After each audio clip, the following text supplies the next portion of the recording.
Buenos días, hermanos. Dios les bendiga. Vamos a la palabra del Señor. Por favor, si trajo su Biblia, ábrala en Santiago capítulo 3, versículo 14 al 16. Dice la palabra del Señor y quisiera pedirle que se ponga en pie. ¿Cuántos saben que la palabra de Dios merece reverencia? Amén. Cada vez que leamos la palabra vamos a ponernos en pie, por lo menos la lectura inicial. Santiago capítulo 3, versículo 14 al 16 dice: en el nombre del Padre, del Hijo y del Espíritu Santo. Pero si tenéis celos amargos y contención en vuestro corazón, no os jactéis, ni mintáis contra la verdad. Porque esta sabiduría no es la que desciende de lo alto, sino terrenal, animal, diabólica. Porque donde hay celos y contención, allí hay perturbación y toda obra perversa. Amén. Señor, gracias en este día por permitirnos estar reunidos, escuchar tu palabra. Creemos que tu palabra es perfecta, es inerrante. Reconocemos nuestra necesidad por tu palabra, Señor. Hoy deseamos escuchar tu voz y te pedimos que nos hables y que nos ilumines, Espíritu Santo, para poder atender a tu palabra con reverencia y sobre todo obedecerla, vivirla, practicarla, Señor. Gracias en el nombre de Jesús. Amén. Puede tomar asiento. Hagamos un breve resumen del tema anterior. Recuerde que estamos en el tema de la soberbia y sus consecuencias, y en la segunda parte, la parte anterior, estuvimos revisando varios puntos, entre ellos que la soberbia es el origen del pecado, que la soberbia fue el primer pecado en el universo, que la soberbia es la exaltación del yo por encima del Creador, que la soberbia es creer que no necesitamos pedirle a Dios sabiduría, que la soberbia es la raíz de todos los pecados visibles. Y vimos también algunos ejemplos de casos en la Biblia de hombres que fueron soberbios y fueron humillados por Dios, entre ellos Nabucodonosor y Herodes. Y vimos finalmente el contraste perfecto que es Cristo, no soberbio, sino manso y humilde de corazón. Y la conclusión a la que llegamos en el tema anterior fue que la soberbia fue el inicio del mal, es el motor del pecado humano y sigue siendo el mayor peligro dentro de la iglesia. Por eso esta serie no busca señalar pecados ajenos, sino confrontar nuestro propio corazón, llevarnos a la cruz y formar en nosotros el carácter de Cristo. Amén. Bien, vamos a la tercera parte. Mis hermanos, acabamos de leer en la Escritura un pasaje muy interesante en Santiago, capítulo 3, versículo 14 al 16, que no fue escrito para señalar al mundo. Si usted lee el contexto de este versículo, Santiago no le está hablando al mundo, le está hablando a la iglesia. Es para examinar nuestro corazón, el corazón del pueblo de Dios. Santiago no habla de pecados visibles primero, sino de actitudes internas, de celos, contención, orgullo oculto en el corazón, pecados que muchas veces no se confiesan, porque creemos que eso no es pecado, porque creemos que pecado es adulterar, matar o robar. Pero sentir orgullo, envidia, celos o contender con otras personas no es pecado. Pero estos pecados, que sí lo son, silenciosamente corrompen la vida espiritual, destruyen las relaciones y dividen la iglesia. La palabra es clara: donde hay envidia, donde hay contención, donde hay celos, hay perturbación. ¿Hay qué? Perturbación. Y donde hay perturbación, toda obra perversa encuentra espacio para crecer. Eso nos revela que la envidia es un pecado, no es un pecado menor, ojo, ni una debilidad inofensiva, sino que es una puerta abierta a una cadena de pecados más profundos y más destructivos. Entonces, repito, este tema no es para señalar y condenar a nadie, sino para permitir que la luz de Dios alumbre las áreas de nuestro corazón que muchas veces preferimos no revisar, que están ocultas. Porque generalmente la soberbia no siempre se manifiesta en palabras altivas. Nadie está por allí diciendo es que yo soy soberbio, es que yo soy una persona altiva. Nadie dice eso. Pero lo manifiesta en sus actitudes, en su mirada. A menudo la soberbia se disfraza, o más bien la envidia como fruto de la soberbia se disfraza de comparación, de crítica, de descalificación y de resentimiento hacia el bien ajeno y hacia la bendición de los demás. La Escritura, mis hermanos, nos muestra que el origen del mal no comenzó con un acto externo, sino con una actitud interna, un corazón que dejó de mirar a Dios y comenzó a mirarse a sí mismo. Y ese mismo patrón se repite hoy en el ser humano, incluso dentro de la iglesia. Cuando permitimos que la envidia y el orgullo gobiernen nuestros pensamientos, nuestras palabras y nuestras actitudes. Esta serie de la soberbia y sus consecuencias, mis amados hermanos, es un llamado a una sincera introspección, a una revisión sincera y profunda de nuestro corazón y permitir que Dios, que el Espíritu Santo examine nuestro interior y nos confronte con una pregunta fundamental, una pregunta muy importante. Hermanos, ¿estamos reflejando el carácter de Cristo? ¿Estamos reflejando el carácter de Cristo, que es manso y que es humilde de corazón? ¿O estamos permitiendo que la soberbia y sus pecados derivados gobiernen nuestra vida? Que el Espíritu Santo nos guíe en este tiempo, hermanos. No solo para entender la verdad, sino para ser transformados por ella. Porque podemos ser confrontados y decir sí, amén a todo, pero usted sale de este lugar igual. Y en el transcurso de la semana usted sigue igual y su vida sigue igual. Lo importante es que hoy se vaya de este lugar con este mensaje en su corazón, reflexionando y diciendo amén, es verdad, voy a cambiar, lo voy a hacer, voy a obedecer. ¿Cuántos dicen amén? Que la palabra nos transforme.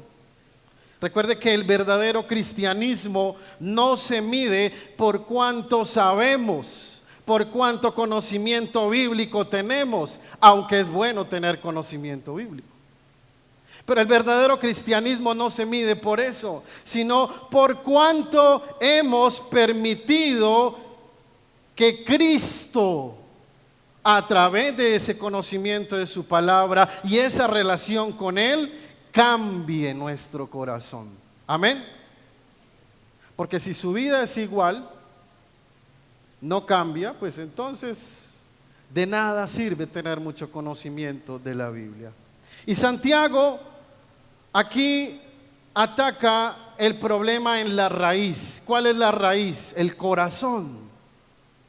Cuando dice en vuestro corazón, allí es donde está la raíz del problema. Mire que no habla de actos externos, sino de la condición interna de nuestro corazón.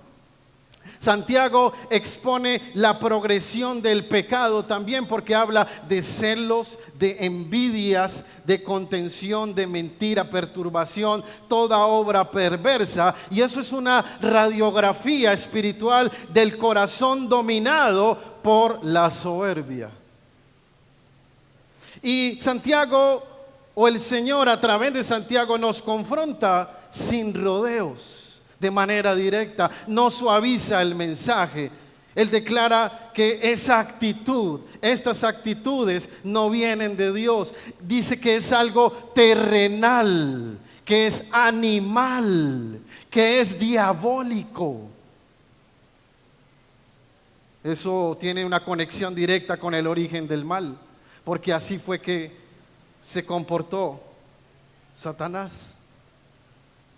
Entonces es un llamado de exhortación para todos nosotros. Nadie queda excluido. Para líderes, servidores, miembros, todos estamos en la misma condición. Hermanos, hoy nos centraremos en la segunda consecuencia muy evidente de la soberbia, la cual es la envidia. Tema difícil, molesto, que le fastidia al corazón pecaminoso. Y luego de una autopercepción de superioridad, de un autoconcepto superior de sí mismo, generalmente viene la envidia. Mire que luego que Lucifer, cuando vio que era hermoso y tuvo autoadmiración vanidosa de sí mismo, él pensó que podía ser igual a Dios y lo envidió. Deseó tener esa misma posición, ser igual al Altísimo, como dice la Escritura. Entonces, en vez de admirar a Dios, su belleza, su grandeza, su realeza, y someterse a su voluntad y darle gloria, darle honra, reconociendo su autoridad, Lucifer prefirió codiciar esa misma autoridad y rebelarse contra Dios. Al envidiar a Dios, Lucifer menospreció la autoridad de Dios, descalificó la grandeza y la soberanía de Dios, la menospreció. Y aquí es donde nos damos cuenta que la descalificación y el menosprecio de los demás es la evidencia pura de una terrible consecuencia de la soberbia llamada la envidia.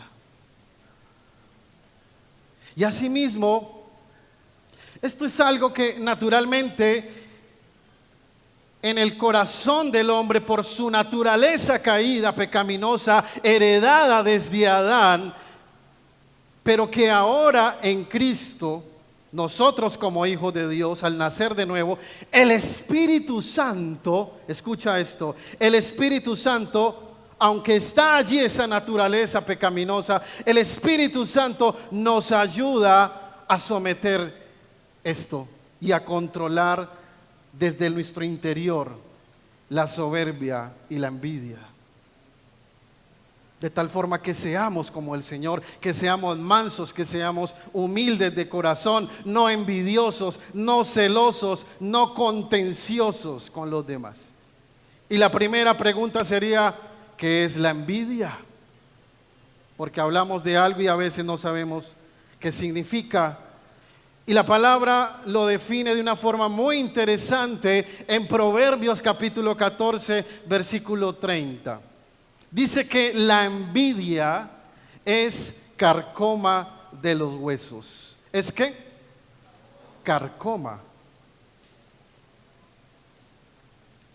Es una definición como muy científica, como muy médica.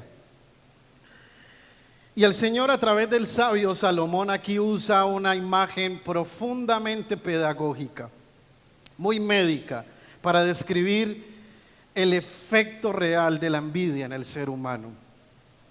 ¿Qué es la carcoma? En el mundo antiguo, la carcoma era un gusano o parásito, que actuaba en silencio, iba consumiendo la madera desde adentro, no se notaba al inicio, y cuando ya aparecía el daño externo, la estructura ya estaba debilitada, en cualquier momento se caía. Entonces era un daño que generaba, o más bien un parásito o gusano que generaba un daño progresivo en silencio. No destruía de golpe, sino que iba desgastando lentamente. Esa es la carcoma. La pregunta interesante es, ¿por qué los huesos? ¿Por qué dice que es carcoma de los huesos? En la Biblia, ustedes saben que los huesos representan la fuerza interior, representan la salud profunda del ser, el sostén de la vida. Entonces está hablando de algo que no es superficial, que no son emociones pasajeras, sino que es lo más profundo del ser humano. Los huesos, lo que sostienen los músculos, lo que hace que usted pueda caminar y tener firmeza. Entonces, cuando la Biblia dice que la envidia es carcoma de los huesos, está enseñando que la envidia es un pecado interno que corroe lentamente la fuerza espiritual, la fuerza emocional y relacional de esa persona hasta debilitarla por completo. Poco a poco, si esa persona se deja dominar por la soberbia y por la envidia, poco a poco se va debilitando por completo.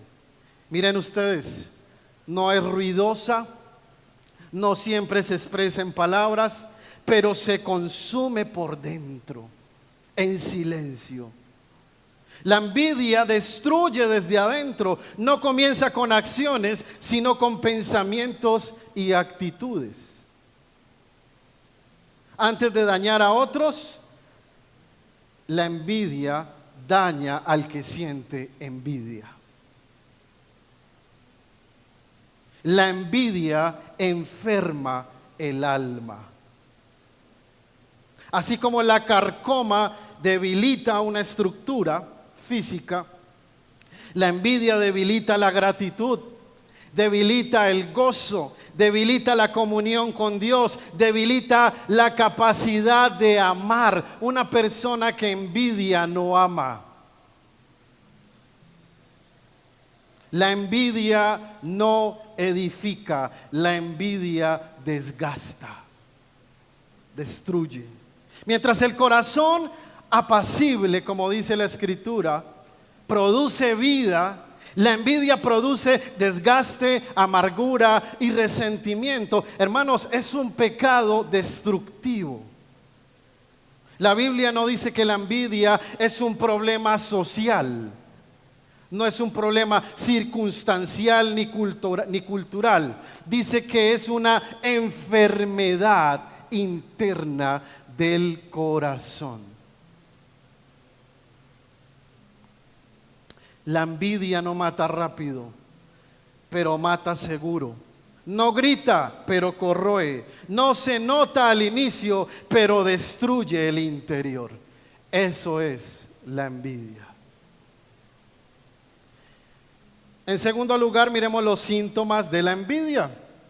La envidia es una actitud pecaminosa del corazón que se entristece por el bien ajeno y desea, consciente o inconscientemente, que el otro, al que se está envidiando, pierda lo que Dios le ha concedido. Eso es lo venenoso de la envidia. La envidia no es solo querer lo que el otro quiere, es no soportar que el otro lo tenga. Es resentirse ante la bendición ajena. Y muchas veces busca descalificar, minimizar o sospechar del bien que Dios ha hecho en la vida de otra persona. ¿Cuáles son los componentes esenciales de la envidia? Principalmente tres, pero hay un cuarto muy peligroso que vamos a mirar. Los componentes esenciales de la envidia son la comparación. Es decir, medir la vida propia a partir de la vida de otro, estarme comparando con los demás. En segundo lugar, el descontento, que es la incapacidad de agradecer lo que Dios nos ha dado. Y el resentimiento es el dolor interno ante el éxito o la bendición ajena. Pero también es un deseo de despojo, la envidia. Aunque no se confiese, aunque no se diga, hay ese anhelo de que el otro caiga, de que el otro pierda, de que al otro le vaya mal. El que envidia hace eso. La envidia es el dolor por la bendición ajena y la incapacidad de alegrarse cuando Dios prospera a otra persona. Qué grave y qué triste es eso. La envidia revela, mis hermanos, un corazón que ha dejado de confiar en Dios, que ha dejado de confiar en la soberanía y en la bondad de Dios y ha comenzado a medir su valor en función de lo que otros tienen y otros logran. Finalmente, en cuarto lugar, una prueba contundente de la envidia es la descalificación de los demás. ¿La qué? La descalificación. Y permítame compartirle una breve lectura que encontré en internet, muy interesante, muy diciente, muy clara, muy directa. Se llama así: la descalificación. Una clara evidencia de la envidia, la realidad del mundo y una sincera introspección de nuestro corazón. Cuando envíe el PDF al grupo de la iglesia, allí van a encontrar la lectura para que lo puedan leer ustedes también. Escuche con atención. Cuando somos dominados por la envidia, somos los primeros en menospreciar y descalificar los logros de los demás. Cuando aún no hemos logrado ciertas cosas, somos los primeros en descalificar a aquellas que sí han logrado esas cosas. Cuando somos envidiosos y descalificamos a los demás, solo queremos destruir y no edificar. Cuando envidiamos el logro de otra persona, deducimos negativamente que ese logro se consiguió por suerte, por palanca o de manera ilegal o corrupta. Cuando envidiamos a otros por sus logros, argumentamos que nosotros también lo podríamos lograr, pero no hemos tenido las mismas oportunidades. Cuando somos dominados por la envidia, no celebramos el mérito de otro, sino que lo sospechamos. Cuando envidiamos y descalificamos a los demás, estamos confundiendo igualdad con mediocridad. La envidia hace que soportemos el aval sin resentimiento. La envidia hace que no queramos que los demás estén mejor, que nadie esté mejor que nosotros. Y esta es la raíz de la pobreza moral del mundo. Es el egoísmo que gobierna el corazón del hombre. La envidia nos hace incapaces de alegrarnos por el logro ajeno, y cada vez que surge alguien que logra algo, solo queremos degradar, descalificando sus capacidades. La envidia nos acostumbra a leer el mérito de otros con resentimiento y pensamos que ese éxito no se ha logrado con trampa, que si alguien ha logrado algo es porque algo raro hay. La envidia es la derrota del sano reconocimiento del prójimo, es la muerte de la sana admiración de las cosas buenas de los demás. Una sociedad avanza con ejemplos que inspiran, con personas que son referentes positivos por los logros que aportan crecimiento. El esfuerzo y el trabajo duro e invisible no genera aplausos inmediatos, pero lo que sí genera ruido es la destrucción a causa de la envidia. Ver caer al que se esforzó, burlarse del que sueña y señalar al que se arriesga y tiene fe. Este es el deporte antimoral del mundo: descalificar para no sentirse menos. La miseria del alma se expresa en la necesidad de ensuciar lo limpio, de dudar del inocente y de herir al que todavía cree. Estamos en medio de un mundo que aplaude la mediocridad, premia la victimización y castiga el mérito. La envidia no permite alegrarse por el bien ajeno, no admira y por lo tanto no aspira a superarse, solo se conforma con criticar. Tremenda lectura. Hermanos, esta es la perspectiva de una persona que escribe esto desde un ángulo secular acerca de la triste realidad del mundo de hoy, dominado por la soberbia y por la envidia. Pero la pregunta, mis hermanos, para nosotros hoy es: también nosotros, como pueblo de Dios, aunque estemos en el mundo, pero no somos de este mundo, como dice la palabra, la pregunta es: ¿vamos a comportarnos igual que el mundo? ¿Cierto que no? Claro que no. Somos llamados a ser diferentes, a ser sal en un mundo insípido y a ser luz en un mundo oscurecido por el pecado. ¿Cuántos dicen amén? Casos de envidia en la Biblia. El primero que vemos está en Génesis, capítulo 4, versículo 5 al 8, cuando Caín envidió a Abel. Usted ya conoce la historia.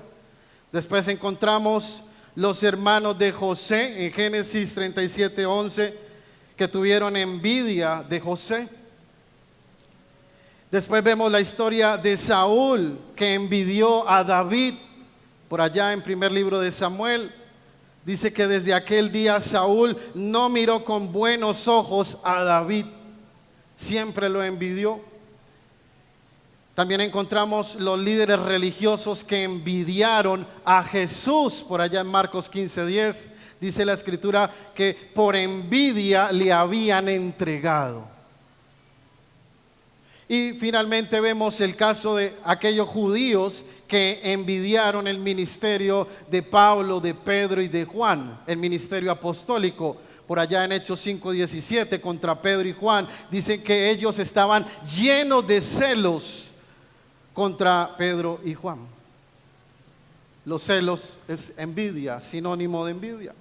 Y contra Pablo en Hechos 13:45 dice que se llenaron de celos contra Pablo y le contradecían, le llevaban la contraria solo porque lo envidiaban. Ahora, la gran pregunta también para ir concluyendo el tema: ¿cómo combatir la envidia? ¿Cómo hacemos entonces para combatir este grave problema de actitud que hay en nuestro corazón? Vamos a leerlo todos a una sola voz.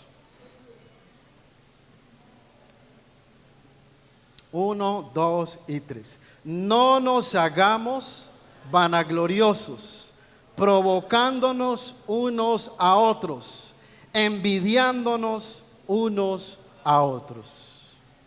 Lo primero que debemos hacer, hermanos, es reconocer que en nosotros hay una naturaleza caída y que esta naturaleza naturalmente es soberbia. Y que por lo tanto esa soberbia se manifiesta de diferentes maneras, y una de ellas es la envidia. Entonces, no nos excusemos, no argumentemos tratando de evadir esa realidad que hay en nuestro corazón. Es como cuando una persona que tiene problemas de alcohol llega a Alcohólicos Anónimos. Lo primero que le dicen es que lo primero que debe hacer para superar y salir del alcoholismo es reconocer que es alcohólico. Si una persona dice: no, es que yo no soy alcohólico, pero es que mi familia me forza a venir acá. Entonces, nunca va a salir del alcoholismo porque no reconoce su problema. Lo primero que necesitamos, hermanos, es reconocer que sí tenemos soberbia en nuestro corazón y que muchas veces nos hemos dejado dominar por ella y hemos envidiado a otros. Y el apóstol Pablo aquí dice que no nos hagamos ¿qué? Vanagloriosos, mostrando aún dentro de la iglesia que somos propensos a ser vanidosos, a ser vanagloriosos, porque es una palabra para nosotros. Pablo le habla a la iglesia. Es decir, hermanos, no nos sintamos superiores a los demás. No nos miremos a nosotros mismos y nos comparemos con los demás. Es lo que está diciendo Pablo, en otras palabras. No compitamos por posiciones o por reconocimiento. No, eso no es lo que Dios quiere. Porque dice que terminamos envidiando lo que Dios hace en otros hermanos.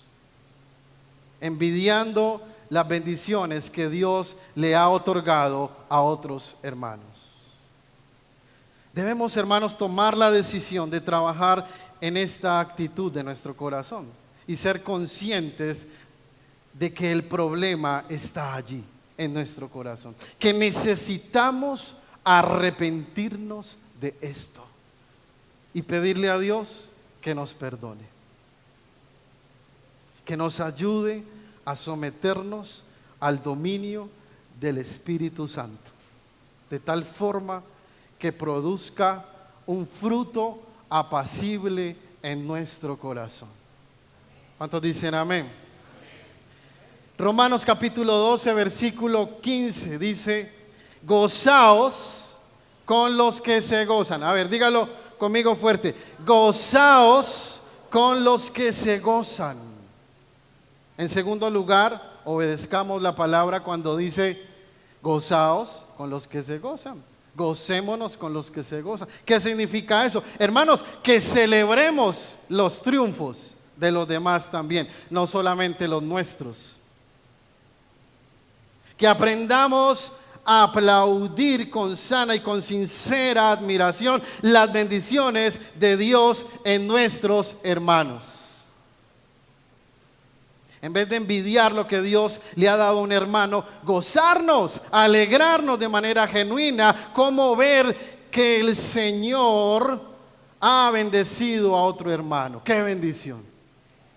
¡Qué alegría ver que otro hermano prospera en su trabajo, en su familia, en sus proyectos! Así ese tipo de bendición no haya llegado todavía a mi vida, pero yo me alegro porque ya Dios bendijo a mi hermano. ¿Cuántos dicen amén?